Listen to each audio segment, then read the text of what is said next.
un témoin de sa bonté. Partout où tu vas, tu n'as rien à dire, car ta vie parle pour toi. Quand les gens regardent à toi, ils savent que tu es béni. Ils savent que sur toi repose une extraordinaire faveur, parce que tu irradies la joie, la paix et la grâce. Sois un témoin vivant de la bonté et de la grâce de Dieu. Amen. Merci, que Dieu te bénisse pour cette parole. Tu irradies, j'ai pris des mots, tu irradies la paix, la bonté, la joie, l'amour, la présence de Dieu.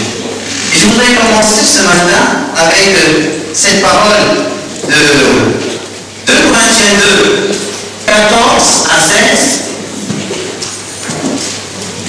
2 Corinthiens 2, 14 à 16. Il nous dit: grâce soit rendue à Dieu qui nous fait toujours triompher en Christ et qui par nous répand en tout lieu,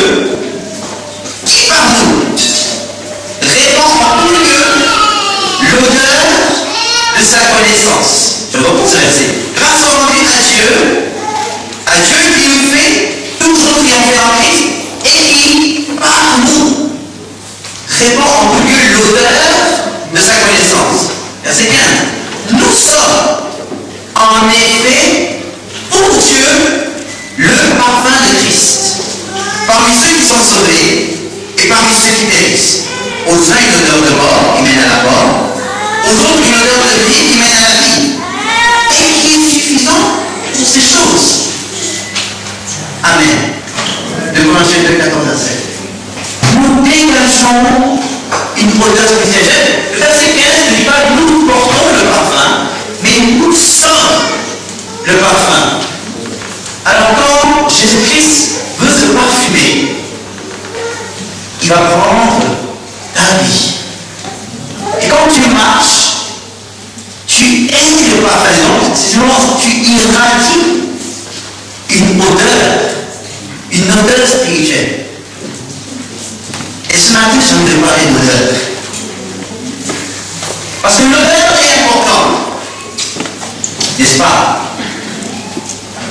Aujourd'hui, j'espère, vous avez tous mis du parfum pour venir ici.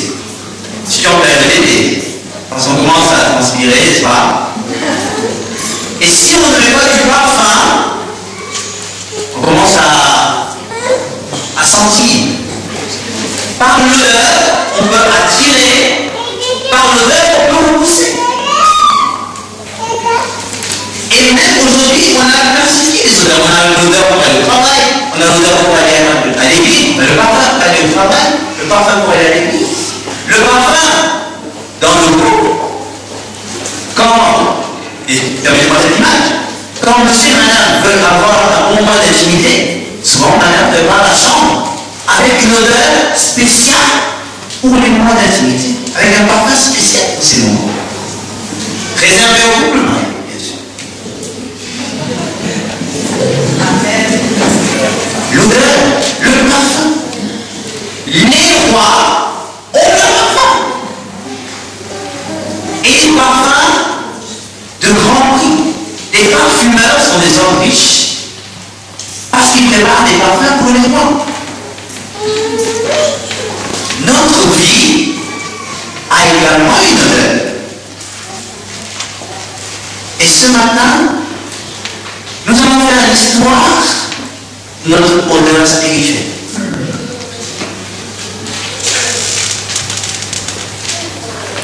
Et au début, ça sent pas bon.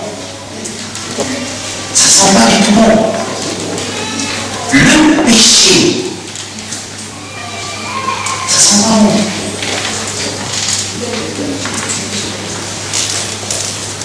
La Bible dit, le salaire du péché, c'est la mort. Alors aujourd'hui, nous sommes des travailleurs pour la plupart.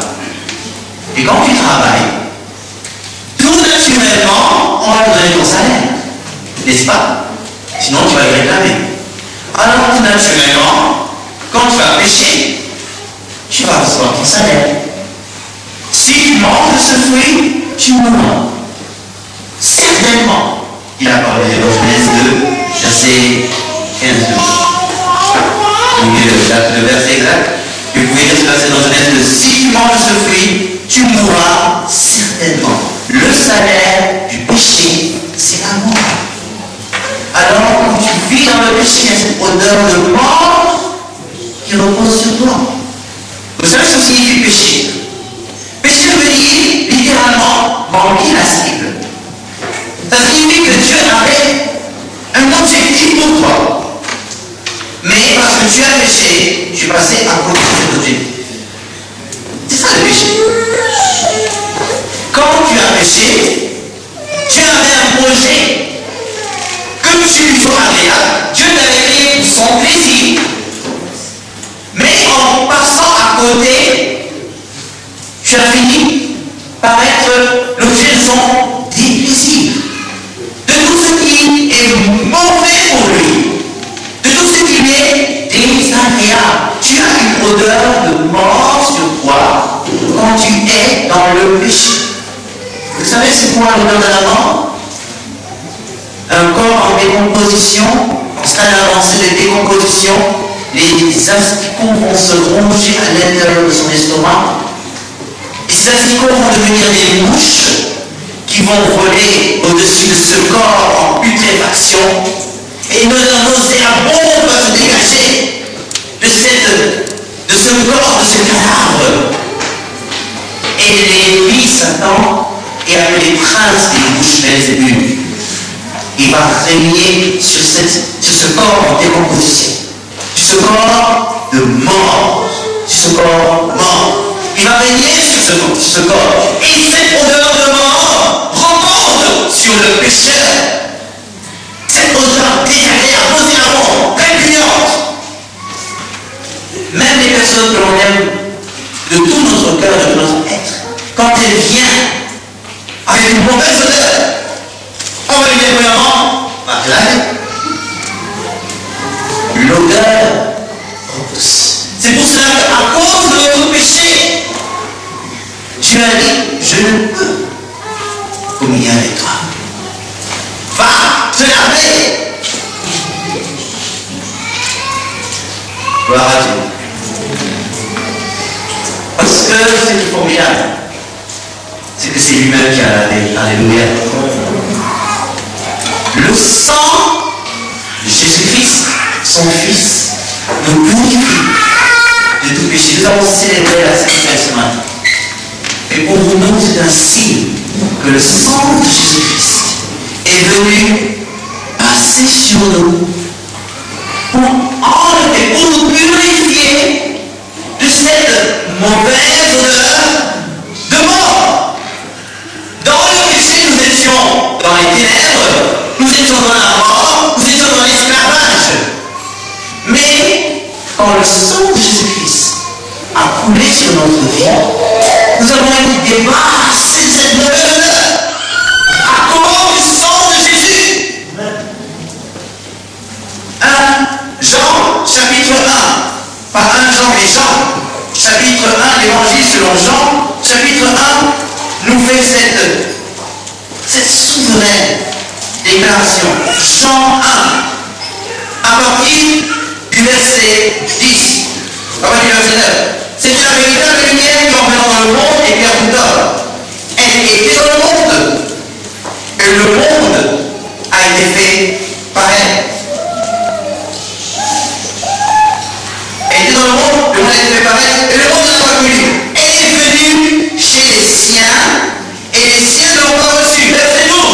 Mais à tous ceux qui l'ont reçu, alléluia, à tous ceux qui l'ont reçu, à ceux qui croient en son nom, à ceux qui croient en son nom, est adonné. On va remplacer autorité, on va remplacer pouvoir par un nouveau mot, parce que c'est la même chose. Elle a donné l'autorité. C'est le même mot que pouvoir. Elle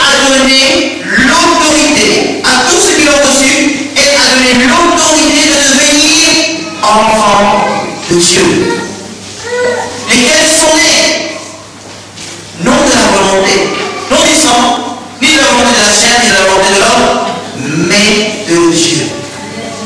Quand vous avez cru en Jésus, c'est la seule chose que Dieu vous a demandé.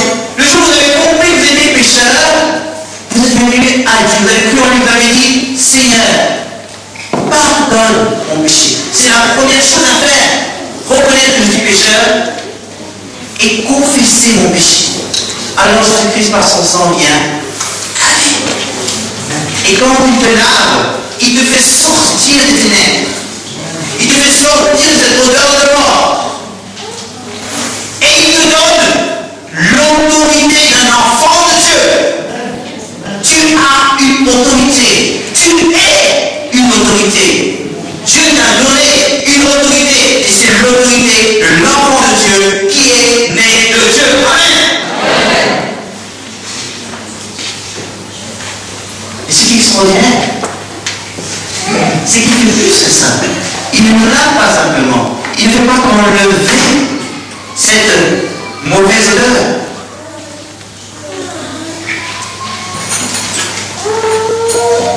Il nous donne son Saint-Esprit par les mains. Et nous allons cette fois-ci dans l'Ancien Testament. Exode 30.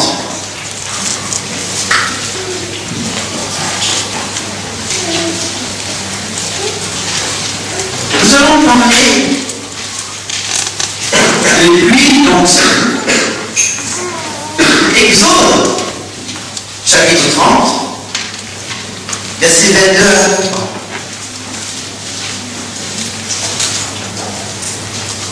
Exode 30. L'Éternel parla à Moïse et dit, prends les meilleurs aromates, 500 cycles de myrrhe, de celle qui coulait même.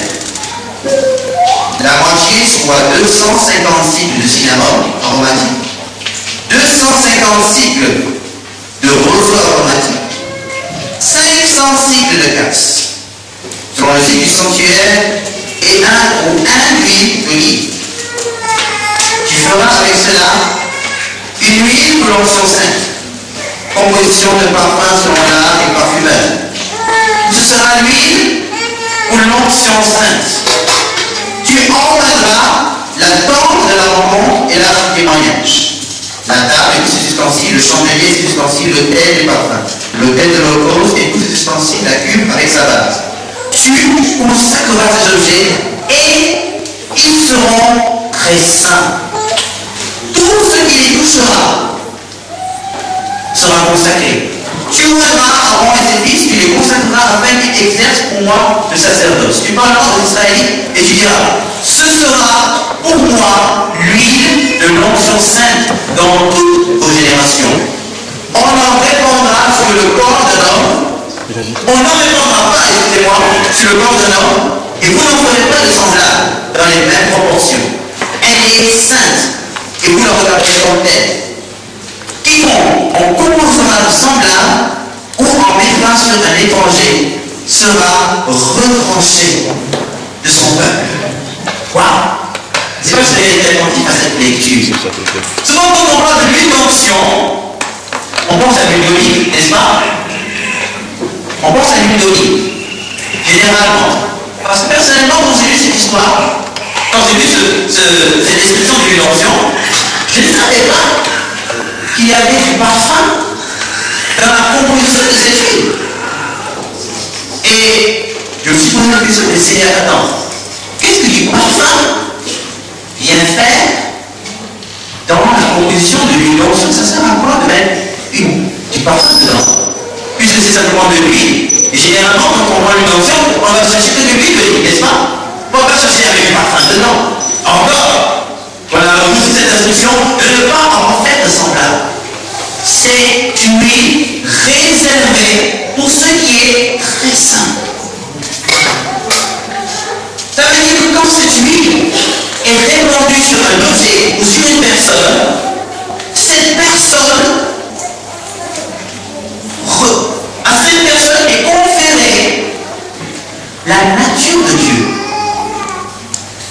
Parce que quand nous parlons par exemple du lieu très saint, c'est le lieu qui est le plus saint sur toute la surface de la terre. Le saint des saints. Ça veut dire l'objet, le cadre le plus saint dans tout l'univers, c'est dans celui-là. C'est la place la plus profonde du tabernacle. C'est la chambre secrète du tabernacle. C'est la chambre de Dieu lui-même, la sainte du trône. Et maintenant, cet objet qui reçoit cette huile est également saint des saints. Et également très saint. Ça veut dire que être en contact avec cet objet très saint, c'est aussi condamnable que d'entrer dans le lieu très saint sans y être invité par Dieu. Celui qui touchera cet objet doit être consacré. Si vous lisez l'Ancien Testament, si vous êtes en contact avec quelque chose de très saint sans y être autorisé, vous méritez la mort. Ça signifie quoi pour nous? L'huile d'onction aujourd'hui pour nous représente le choix de Dieu sur notre vie. Et ce choix est attesté par le Saint-Esprit qui est posé sur nous. Ça veut dire qu'aujourd'hui, parce que tu as le Saint-Esprit, à cause de ta foi en Jésus-Christ,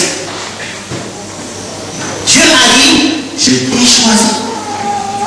Tu es ma propriété, tu m'appartiens. Tu es la propriété de Dieu. Et malheur à celui qui va oser te toucher. Je parle dans le monde spirituel et dans le monde visible.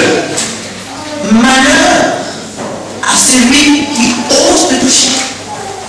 Par l'huile d'onction, Dieu te confère sa nature. Et vous savez, cette odeur, cet aromate, ce sont les meilleurs aromates. Et j'utilise l'aromate dans la voiture. Par exemple, la myrrhe. Je m'arrête simplement à la myrrhe parce que chaque aromate peut faire l'objet d'une étude. Quand on parle de la myrrhe, vous savez, quand Esther, la reine Esther, veut se préparer pour être présentée au roi Xerxès, pendant 6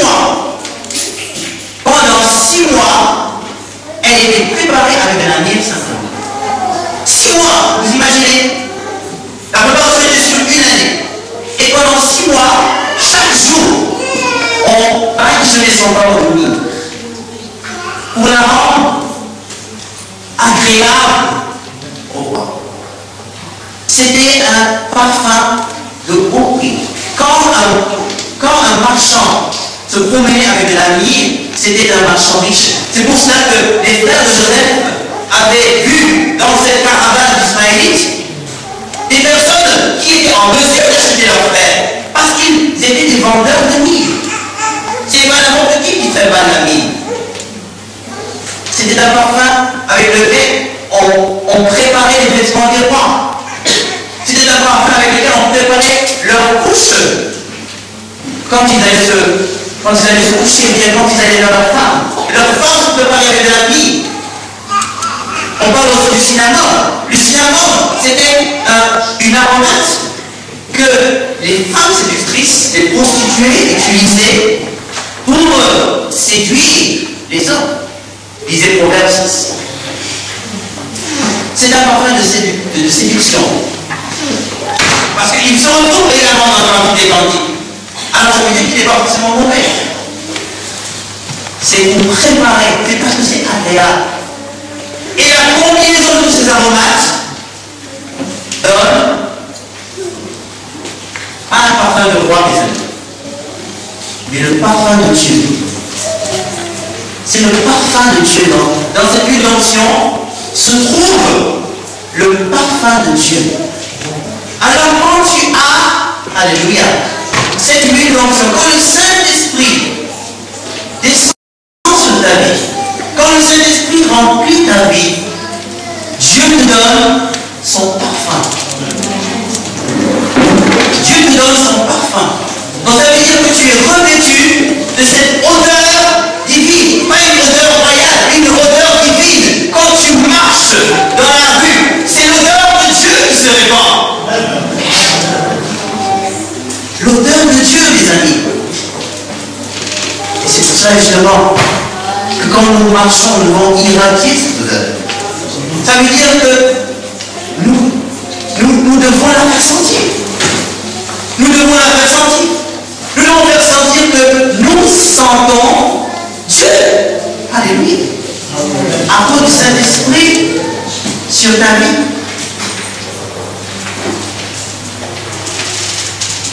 C'est par la présence du Saint-Esprit sur nos vies que nous devenons le parfum de Christ. Mais ce qui m'intéresse, ce n'est pas simplement l'agrément de cette odeur, combien elle est agréable à sentir. Ce n'est pas simplement cela qui est important pour nous. Tout à l'heure, nous avons dit que nous avons l'autorité de Dieu. Et quand nous marchons, nous avons cette odeur de Dieu. Maintenant, qu'est-ce qui va se passer dans le monde spirituel? Parce que cette odeur va se répandre dans le monde spirituel également. Satan connaît l'odeur de Dieu. Voyez-moi. Parce que chez lui, ça sent pas bon. Alors qu'il y a une bonne odeur qui passe. Je connais cette odeur. Vous savez qu'elle était en contact. Parce qu'elle a servi auprès de Dieu avant d'être déchue. Il connaît l'odeur de Dieu. Et quand tu marches avec cette odeur, il reconnaît cette odeur. Et ça veut dire pour lui, danger. Dieu est là. Je ne peux pas rester là où Dieu se trouve. Et il est obligé de fuir. C'est pour cela que quand Pierre, l'apôtre Pierre, marchait dans les rues de Jérusalem à côté du temple, son ombre seulement servait à guérir les malades. Et à chasser les démons. Extraordinaire, mes amis. L'ombre, waouh, fais mon ombre. Elle est là. Je vois ça. Et cette ombre répand l'odeur de Dieu. Les ennemis spirituels sentent cette odeur. Et ils s'en vont. Ça veut dire qu'il n'y a pas besoin de faire des heures de délivrance. Au nom de Jésus-Christ, quitte ce corps, l'ombre seulement les chasse. L'apôtre Paul, il y avait tellement de malades à guérir. Et il prend, il dit ok, je ne peux pas poser la main sur tout le monde. Alors vous savez quoi? J'ai des mouchoirs. Et il met son odeur sur les mouchoirs. Il met son odeur sur les mouchoirs, il distribue. Et puis on prend le mouchoir, c'est pas le mouchoir, on pose le mouchoir, et puis le démon sort l'odeur. Aïe! C'est l'odeur de Dieu. Et il s'enfuit. L'odeur suffisait à chasser le démon. Parce qu'il connaît cette odeur. Et la maladie aussi sent cette odeur. Parce que la maladie, elle vient du péché. Elle ne vient pas de Dieu. Tout ce qui ne vient pas de Dieu est chassé quand l'odeur passe. C'est bien beau tout ça, n'est-ce pas? Mais c'est où?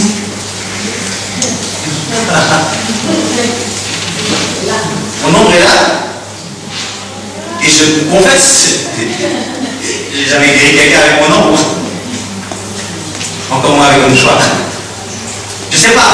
Dieu peut travailler derrière moi. Parce que Satan connaît cette odeur, j'ai dit tout à l'heure. Et vous savez, je ne connais rien au poker, j'ai jamais joué au poker, je vous assure. Je ne pense pas que c'est quelque chose qu'on va recommander, n'est-ce pas? Mais je sais que dans le poker, il y a une technique pour gagner qu'on appelle le bluff. Alors, certainement quelqu'un pourrait mieux l'expliquer que moi. Et quand je comprends le bluff, c'est de faire croire à l'autre que tu as un jeu gagnant alors que tu n'as rien.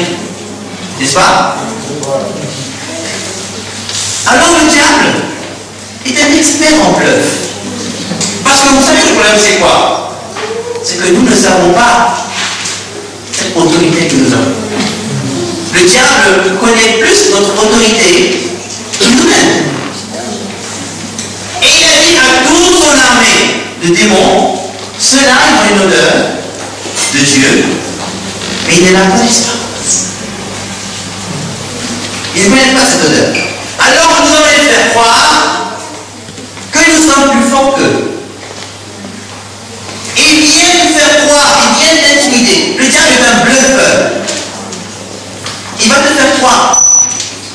qu'il a une autorité. Il va te faire croire qu'il a plus de puissance que toi. Il va te faire croire que tu ne vaux rien. Il va te faire croire tellement de mensonges que tu vas douter. Et le doute, c'est l'ennemi de la foi. C'est le cancer de la foi. Quand le doute s'installe dans ta vie, ta foi est rongée petit à petit, jusqu'à ce que tu deviennes incrédule. Et c'est comme ça, et non seulement elle vient ronger dans ta vie, mais après le doute va s'installer la convoitise. Après la convoitise, une fois qu'elle a porté son fil dans ta vie, tu retournes dans le péché. Et c'est comme ça que le diable t'a eu. Vous savez, je vais vous donner un secret. Le lion a peur de vous. Vous savez ça? Bon, bien sûr, il peut vous tuer, ça c'est une vérité. Mais la vérité, c'est que le lion a peur de vous. Alors, quand vous montrez au lion que vous n'avez pas peur de lui, il ne vous attaquera pas. Je ne demande pas d'essayer. Vous savez comment on chasse un lion? Je n'ai pas essayé, bien sûr, moi non plus. Mais il faut foncer sur lui avec de grands cris.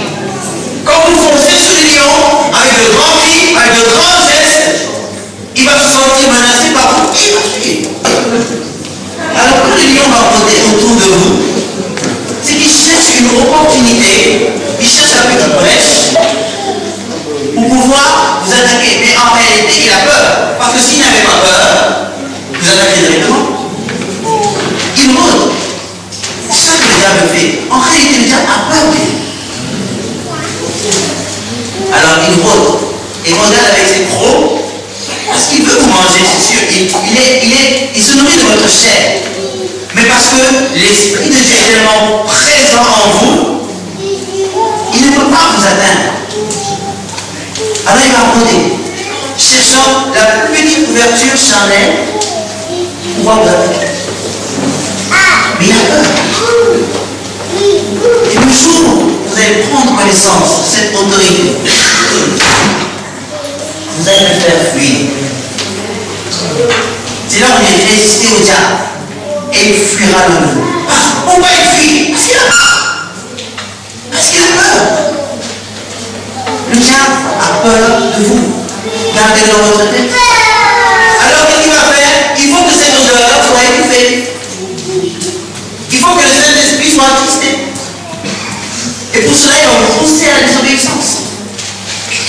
Il va vous pousser à repartir à cette mauvaise odeur de péché. Parce que le jour où vous retombez dans votre péché, l'odeur est masquée. L'odeur de Dieu ne se dégage plus de votre vie parce que vous êtes revenu dans cette odeur de pourriture et vous ne sentez plus bon.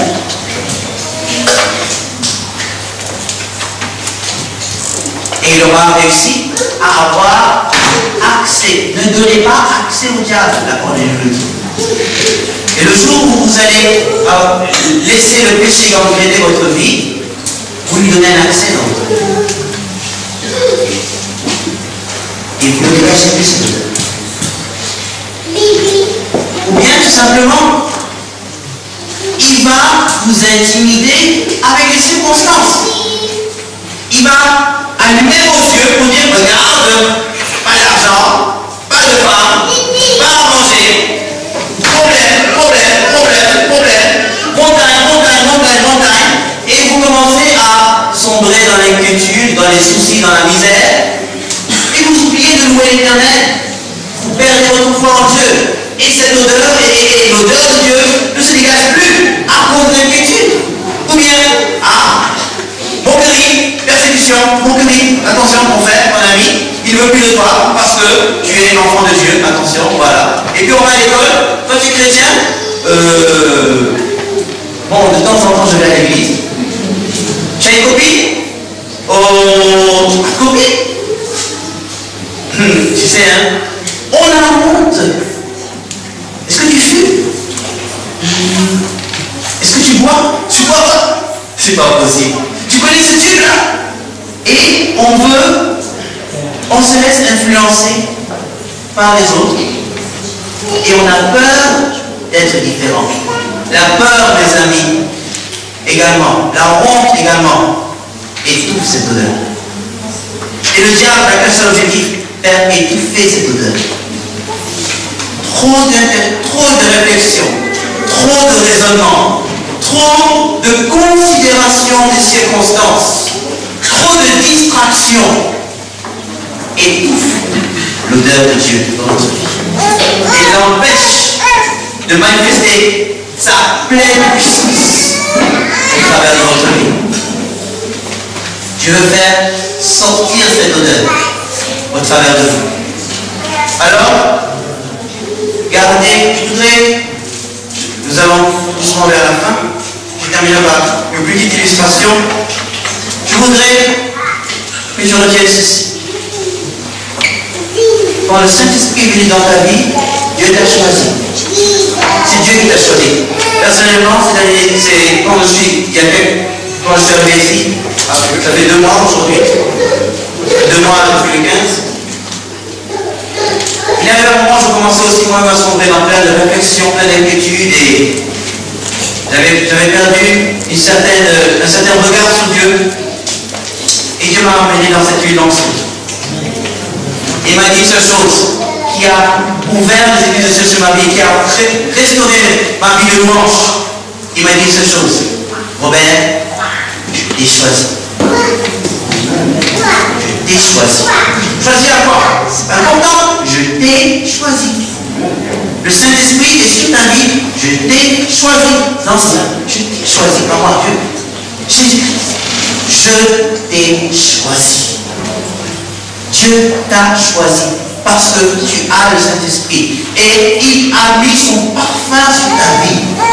Alors quand Dieu te voit, il sent son odeur, pas votre odeur, mais son odeur, et ça lui est agréable.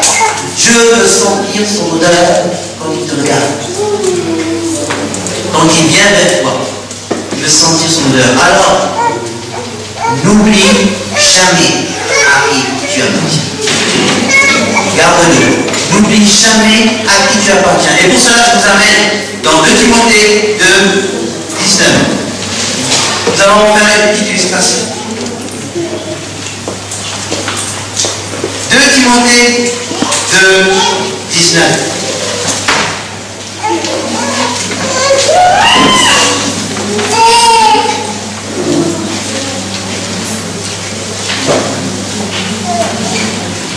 Pourtant, la solide base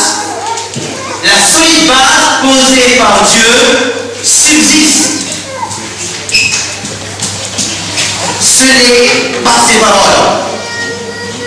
Le Seigneur connaît ceux qui lui appartiennent. Et quiconque prononce le nom du Seigneur, il se détourne de l'injustice. Bien dans cette version, qu'il se détourne de l'iniquité, qu'il se détourne du péché, si vous voulez, qu'il se détourne de tout ce qui est désagréable à Dieu, de toute abomination. Verset 20. Dans une grande maison, il n'y a pas seulement des vases d'or et d'argent, mais il y en a aussi de bois et de terre, les uns pour un usage noble, les autres pour un usage vil. Si donc quelqu'un se purifie, il sera un vase d'un usage noble, sanctifié, utile à son maître, propre à toute œuvre bonne. Je continuerai après. Alors mes amis, je vous invite à fouiller. Je vais vous montrer 2 éléments de la maison d'Olivier. Quelques secrets de sa maison.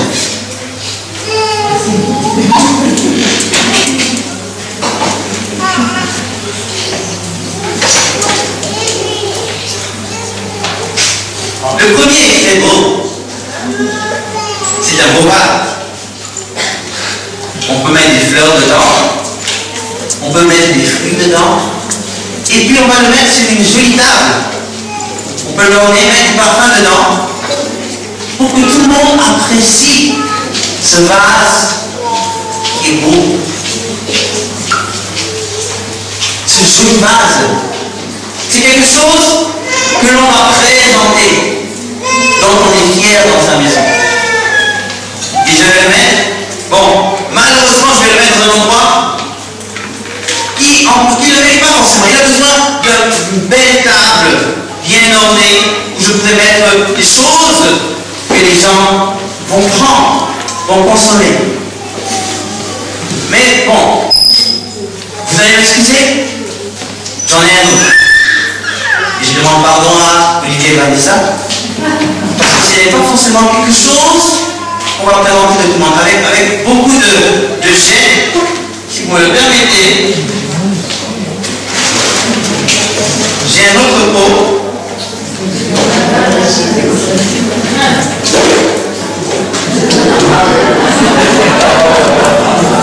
Et ça, je vais vite le cacher. Ceux qui n'ont pas vu, c'est pas grave. Parce que je ne veux pas que tout le monde le voie. Parce que ce qui est dedans, ça sent mauvais. Et je vais le destiner à un usage vide, que personne ne verra. Alors, Dieu quelle base. Quand Dieu va te prendre, où va-t-il te mettre? Dans la salle à manger ou dans la toilette? Ce qui est extraordinaire, parce que il n'y a pas de fatalité avec Dieu. Un pot de toilette peut devenir un vase. Il peut transformer le vide en précieux.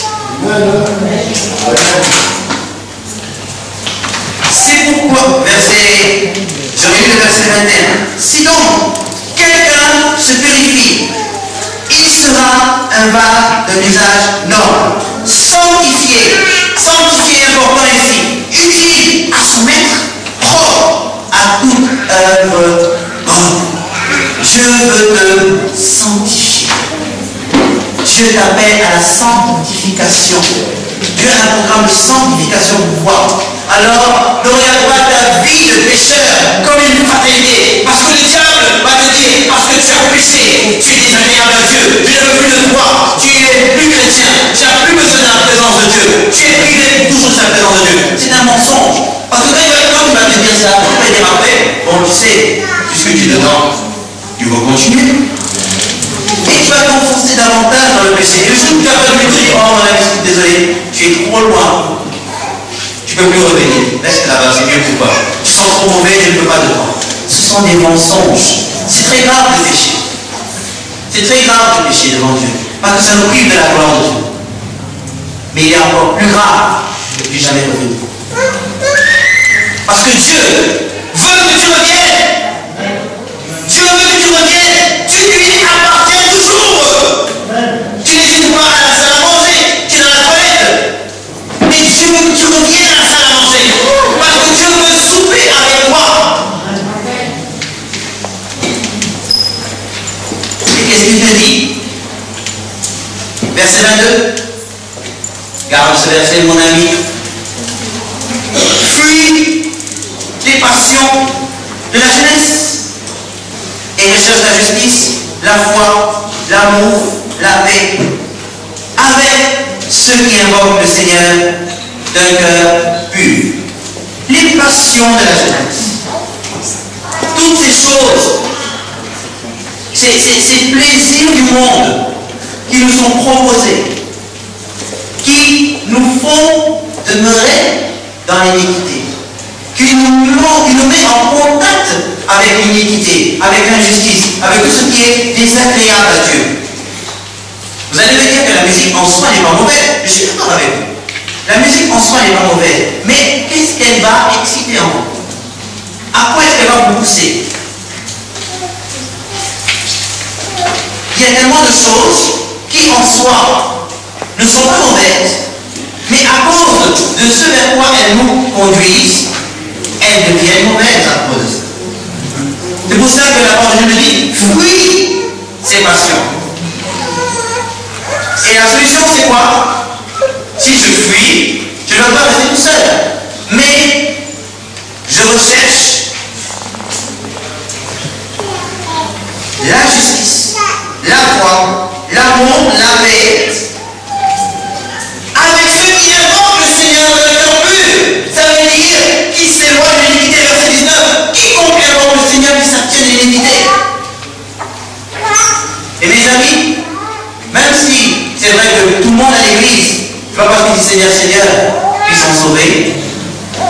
à ceux qui disent Seigneur, Seigneur, à l'église, qui sont. Alors, dans la communion des croyants, tu trouves ta force pour résister aux pressions de la justice. Quand nous nous retrouvons entre frères et sœurs en Christ, quand nous nous retrouvons dans cette église, dans cette communion des croyants, nous trouvons dans cette assemblée, dans cette communauté, la force ensemble pour résister aux tentations. La vie chrétienne est tout sauf une vie de solitude. Un chrétien qui marche seul est un chrétien en danger. Vous ne devez pas marcher seul. Vous ne devez pas marcher seul. J'ai déclaré la guerre à la solitude. J'ai déclaré la guerre à la solitude. J'ai appris à haïr la solitude. Les seuls moments seuls, pour moi, excusez-moi la répétition, c'est quand je suis avec lui, avec mon Seigneur. C'est là où la solitude est importante. Dans un cœur, et encore là, tu n'es pas seul, tu es avec Dieu. Mais quand tu marches, quand tu sers le Seigneur, quand tu marches dans ce monde, quand tu es appelé à lui rendre un service, ne sois jamais seul. Nous sommes un corps et nous sommes appelés à nous soutenir les uns les autres. Et c'est ensemble que nous répandons l'odeur de Dieu. Quelle est ton odeur? Tu as l'odeur de Dieu parce que le Saint-Esprit est sur ta vie. Et aujourd'hui, le Seigneur veut ôter toutes ces choses qui ont couvert cette odeur dans ta vie. Parce que non seulement il veut ressentir son odeur et restaurer sa relation avec toi, mais il veut que le diable sente cette odeur et fuit de ta vie. Alors à toi ce matin, de venir devant Dieu repentant et laisser l'odeur de Dieu sortir. Parce que dans le tabernacle, il y a un autre parfum, mes amis. Alléluia. Il y a le parfum qui est répandu sur l'autel. Et cette odeur, ce parfum, c'est le parfum de la louange. Quand tu loues le Seigneur avec un cœur pur, un parfum de bonne odeur se dégage de ta vie et invite Dieu dans ta vie. Alors Dieu vient, non seulement parce qu'il sent son odeur, mais il sent le parfum qui vient de toi cette fois-ci, que tu lui donnes en signe de reconnaissance, en signe de louange et d'adoration. Et dans cette ambiance agréable, vous marchez ensemble vers la victoire. Alléluia. Dieu veut manifester ta puissance au travers de ta vie, en faisant fuir Satan et les éléments de ta vie, par l'odeur qui va se dégager de toi.